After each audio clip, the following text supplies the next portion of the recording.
Bonjour à tous. Alors que Trump, lui, veut retirer les États-Unis de l'Ukraine, pour la première fois, Zelensky dit « J'ai besoin de 200 000 soldats, au moins ». Et devinez qui dit « Je suis là, ok, je vous les envoie ». Pas tous, bien sûr, mais je ferai partie de tout cela. Macron, avec les militaires français, dont nous espérons, ce sont des offres de presse qui sont là, qui n'accepteront pas cela. Évidemment, qu'ils iront vers la désobéissance, y compris sur cela, parce que ça n'est absolument pas possible et compatible avec l'intérêt de la France. Et pourtant, ils ont déjà lancé des entraînements, il y a des nouvelles informations qui sortent. Macron, il veut y aller à fond. Enfin, pas lui, envoyer les autres. Envoyer les soldats français en Ukraine contre la Russie. Je ne sais pas ce qu'il faut de plus aux oppositions pour voter déjà la motion de censure, pour affaiblir Macron, pour qu'il parte, et évidemment pour exiger la sortie de l'OTAN. D'autant que je vous le dis, Trump, lui, il se désengage, il choisit la paix. Je vais vous expliquer tout ce qui s'est passé ces dernières heures, les rebondissements, les choses très concrètes, la vision, les propositions de paix, d'intérêt de la France dans cette vidéo. Merci de la partager. Pour ça, de vous abonner à cette chaîne YouTube par un petit clic gratuit sur s'abonner. Ça aidera beaucoup. Hop, vous cliquez en dessous sur s'abonner. Hop, abonnez à la chaîne. Grâce à votre abonnement, les vidéos circulent mieux, sont plus recommandées. Merci beaucoup. On est à 19h ce vendredi 24 janvier en direct. En direct. À quoi voir, vu toute l'actualité française et mondiale, ça secoue dans tous les sens. On sera là pour l'actualité la plus explosive et surtout découvrir et répondre à vos questions en direct, sans tabou. Même vous pouvez amener du monde, venez pour ce grand direct très exceptionnel vu l'actualité. Et je n'en doute pas, vu vos questions. À 19h ce vendredi 24 janvier sur cette chaîne. Nos réunions publiques. Alors, le samedi 1er février, je suis en Haute-Savoie. Entrée gratuite à 15h, il reste quelques places, vous pouvez vous inscrire sous la vidéo en description, il y a beaucoup de monde, pensez-y. Le 10 février, je suis en réunion publique à La Réunion, entrée gratuite, ouverte à tous, à Saint-Denis. Et le 12 février au soir, je sais pas, c'est 19h, pareil, entrée gratuite au Tampon. Et vous pouvez être à l'une, à l'autre ou aux deux, vous pouvez vous inscrire aux deux réunions publiques de La Réunion si vous voulez, ou l'une ou l'autre. En tout cas, c'est entrée gratuite et il y a des liens, un lien pour chaque réunion, sous la vidéo, en description également. Évidemment, je vous attends. La paix, la colombe de la paix sur notre carte orange d'adhérents ou de réadhérents patriotes, il faut venir. Oui, Trump, ça secoue, mais le combat, il est ici. Hein. On ne sera pas sauvé par une entité extérieure, on sera sauvé par nous-mêmes, par notre combat, pour nous et nos enfants. Alors je vous attends pour la paix, la liberté, la souveraineté, nos belles valeurs, nos beaux combats, notre France, qu'on aime. On sent que tout est possible maintenant, qu'il y a une fenêtre d'opportunité. Encore faut-il se battre. Je peux le faire qu'avec vous. Seul, je ne peux pas. Vous non plus. Ensemble, on peut tout ensemble, collectivement. Alors venez, remettez pas de main, venez. Vous êtes les bienvenus. Vous serez bien accueillis dans une grande famille au vrai sens du terme. Dans le plus grand mouvement souverainiste et de résistance de France, largement, les patriotes. Votre place est là. Vous pouvez adhérer, réadhérer dès maintenant par le premier lien sous la vidéo en description, bienvenue. Ou faire un don au mouvement par le deuxième lien sous la vidéo en description.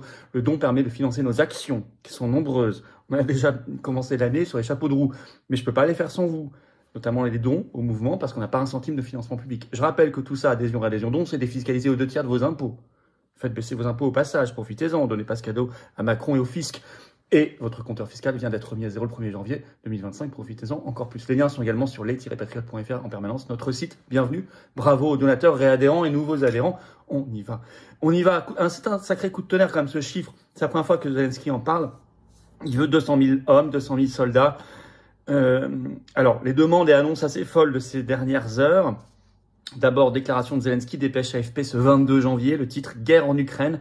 Il faut au moins 200 000 troupes européennes pour garantir la paix selon Zelensky.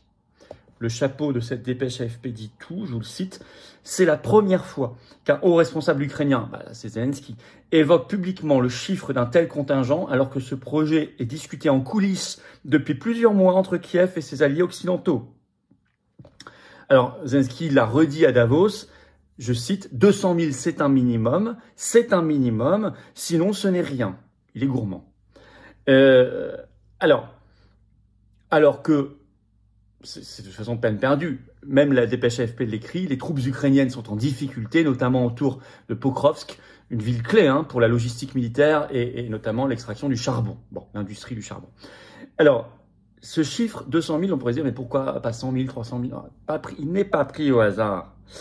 Il correspond à ce qu'on appelle le nouveau modèle d'armée de l'Alliance. L'Alliance, c'est l'Alliance Atlantique, c'est l'OTAN.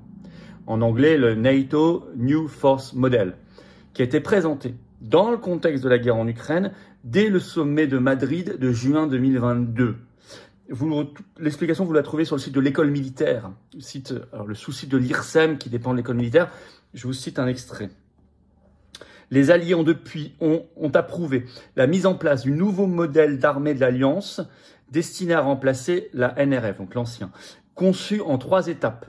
Il fixe comme objectif de pouvoir déployer 100 000 hommes sous 10 jours, puis 200 000 soldats, on y vient, de plus sous 1 mois, et enfin 500 000 hommes supplémentaires sous 6 mois, donc 100, 200, 500. Ce modèle d'armée permet de fournir une plus large réserve de forces à haut niveau de préparation et à les préaffecter à l'exécution de plans spécifiques pour la défense des Alliés. Donc c'est bien dans le contexte de l'OTAN. Alors la France est en première ligne à cause de Macron et de notre appartenance à l'OTAN. Et vous allez voir, l'Union européenne en remet une couche, je vous dis, c'est tout récent ça, vous allez voir. Alors il y a une grande enquête de Politico en anglais qui est sortie ce 22 janvier. Le titre, l'Europe lutte pour envoyer des troupes en Ukraine d'après-guerre. Je cite un extrait de Politico. Alors que le président des États-Unis, Donald Trump, promet de mettre fin rapidement à la guerre en Ukraine, même si cela signifie céder du territoire à la Russie, l'Europe se démène pour déterminer quel rôle elle jouera au-delà de l'augmentation de ses dépenses de défense et de livraison d'armes à Kiev. L'un des modèles discutés est le déploiement d'une tenue de maintien de la paix dirigée par l'Europe, ce qui ne veut rien dire, pour faire respecter tout cessez-le-feu potentiel. Les discussions sur les casques de maintien de la paix européens ont commencé sérieusement, écrit Politico. Mais personne n'a encore compris comment faire avancer la conversation. C'est la décision la plus critique que les Européens devront prendre en 2025, a déclaré Franz-Stefan Gady, ancien planificateur militaire autrichien. Pour le Royaume-Uni, le Premier ministre très mondialiste Keir Starmer a confirmé, je cite, un rôle à part entière. Et Macron pour la France. Je rappelle que Macron était le premier dirigeant occidental en février dernier, il y a presque 1 an. Et je vous avais dit de ne pas prendre à la légère ce qu'il disait, que bien sûr il y avait une part de narcissisme et tout, mais il ne fallait pas balayer, prendre à la rigolade. Je l'avais dit en direct, parce qu'il lançait un ballon d'essai. C'était exactement ça. C'était exactement ça. Je cite Politico, les Britanniques et les Français ont déjà entamé une planification préliminaire. Mais oui, attention, le projet, vous savez, on n'en parle pas, le projet il est avancé logistiquement. Je cite, mais peu d'autres dirigeants occidentaux ont fait preuve d'une telle volonté de mettre leurs propres soldats en danger. Oui, Macron, lui, met ses propres soldats en danger sans problème. Mais Politico écrit, il n'y en a pas beaucoup d'autres qui sont d'accord avec cela, à part Starmer. Ça, c'est peut-être notre chance, parce que si on n'a pas assez, peut-être que ça ne se fera pas. Mais enfin, précisant, bien sûr, des bottes américaines, donc, enfin des bottes, des soldats, quoi. C'est une image, sur le terrain, sont peu probables avec l'arrivée de Donald Trump. Ça, c'est même égal à 0. Hein. Alors, Macron serait, je cite, en discussion avec le Royaume-Uni, les États baltes et nordiques et peut-être les Tchèques. Je rappelle, je l'avais révélé dans le direct vendredi dernier, qu'il y a eu une opération de test militaire français de déploiement en Ukraine contre la Biélorussie et la Russie, le plan Percé, qui a eu lieu avec 3100 soldats français l'automne dernier en France, on ne sait pas où. Donc ils ont déjà fait des entraînements. Alors, avec quand même une perspective peu réjouissante, c'est dans l'article de Politico. Une chose est certaine, à un moment donné, je vais vous citer, voilà, pardon. L'un des modèles qui fournissent l'inspiration, est ce que l'ancien président Bill Clinton a un jour appelé l'endroit le plus effrayant sur Terre, c'est-à-dire la zone démilitarisée, séparant la Corée du Nord et la Corée du Sud, 2 pays techniquement toujours en guerre l'un avec l'autre. Est-ce qu'on va vers ce genre de zone ? On aurait les soldats français, ben oui, mais avec des risques quand même d'escarmouches, d'attaques, d'offensives, de contre-offensives, des soldats français mis en danger. Enfin, on ne va pas croire que c'est simplement comme ça pour faire bronzette. Hein. Si tant est qu'on puisse faire bronzette dans l'est de l'Ukraine, ou au nord vers la Biélorussie, tout ça est à prendre très au sérieux. Alors, l'Union européenne, évidemment, pousse. Hein. Alors, révélé par le journal belge La Libre ce 23 janvier, je cite, les services secrets européens, bon, ce qui ne veut rien dire, hein, ça veut dire des services secrets de pays européens. Les services secrets, il n'y a pas de services secrets européens. Les services secrets européens alertent sur une attaque russe possible à partir de 2028. C'est une déclaration officielle à Bruxelles faite ce 23 janvier par Kaja Kallas, l'ancienne Premier ministre d'Estonie, qui est une hystérique pro-guerre, pro-OTAN, anti-russe, qui est aujourd'hui la haut représentant pour l'Union européenne, donc chef de la diplomatie entre guillemets européenne. Et elle dit que dans 3 à 5 ans, il y aura une attaque russe contre les pays de l'Union européenne. Bon, comme ça, on est prié de la croire, selon des services secrets. Bon, tout ça, c'est pourquoi? C'est pour faire paniquer la population, faire monter le niveau de haine anti-russe et donc le désir de guerre. Faire avaler n'importe quoi aux populations, les manipuler. Alors que Donald Trump se désengage. Eh ben oui, c'est d'ailleurs la toute fin de l'article, du même article de Politico, je cite, « Une chose est certaine, à un moment donné dans le futur, Trump se tournera vers les Européens et leur dira que l'Ukraine est leur problème s'il ne l'a pas déjà fait. » Et le Figaro, 22 janvier, le titre « Donald Trump donne 100 jours à son émissaire pour mettre fin à la guerre en Ukraine ». Son émissaire là-bas pour la paix, c'est l'ancien général, donc général à la retraite, Kate Kellogg. C'est une révélation, ces 100 jours, faite par le Wall Street Journal. Donald Trump a expliqué sa méthode dans une interview à Fox News ce 20 janvier. Je vous cite un extrait. Le président a décrit sa méthode sur Fox News. Il appellera Volodymyr Zelensky et Vladimir Poutine, avec qui il entretient de bonnes relations, dit-il. Je dirai à Zelensky, ça suffit, tu dois conclure un marché. Et je dirai à Poutine, si tu ne conclus pas d'accord, nous allons donner beaucoup à l'Ukraine, plus que ce qu'ils n'ont jamais reçu si nous le devons.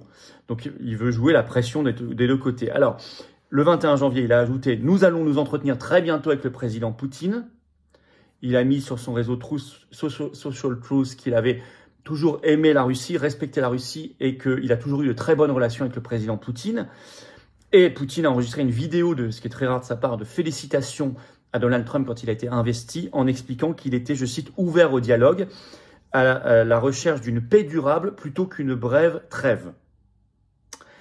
Et en visio, Donald Trump, à Davos ce 23 janvier, a redit qu'il allait très bientôt entrer en contact avec le président Poutine. Alors, par ailleurs, attention, là c'est déjà concret, par un décret, il a suspendu pour 3 mois toute aide étrangère, dont ce que les États-Unis versaient sous Biden chaque mois à Kiev, c'est-à-dire 4 milliards de dollars. Donc là, Kiev vient de paumer 12 milliards de dollars, 3 fois 4 milliards. Ça, c'est concret. Alors, le plan de son émissaire pour la paix, Kate Kellogg, on le connaît, il l'avait révélé, expliqué en avril 2024, je vais vous le reciter, il n'a pas changé. Fixer la ligne de contact comme une ligne de démarcation, reconnaître de facto leur occupation par la Russie, repousser l'adhésion à l'OTAN de l'Ukraine, en échange de solides garanties de sécurité. Les sanctions contre la Russie seraient progressivement levées. C'est un plan de paix.